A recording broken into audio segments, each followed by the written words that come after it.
16 জুলাই রাত 8টার সময় আমার বন্ধু দিদার ঢাকা থেকে আসার পরে আমাকে এবং জসিম ভাইকে কল দেওয়ার পরে ঘর থেকে বের হওয়ার ইচ্ছে ছিল না।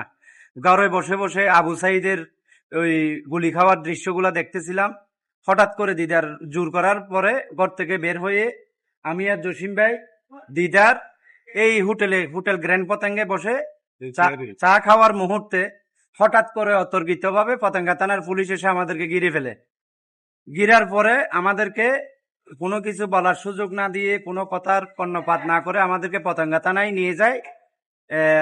ওখানে যাওয়ার পরে দেখি যে কাজী ইসমাইল, তারপরে কৃষক দলের আলমগীর ওখানে আছে। তারপর সারা রাতভর আমাদেরকে লকআপে আটকে রাখার পরে ভোরবেলা পতেঙ্গা থানার পুলিশ আমাদেরকে পাঁচলাইশ থানায় চালান করে দেয়। পাঁচলাইশ থানায় সারাদিন রাখার পরে রাত 8টা সাড়ে 8টার দিকে আমাদেরকে কোর্ট বিল্ডিং এ নিয়ে যায় না, ডাইরেক্ট সোজা এই জেলখানার মধ্যে চালান দেয়।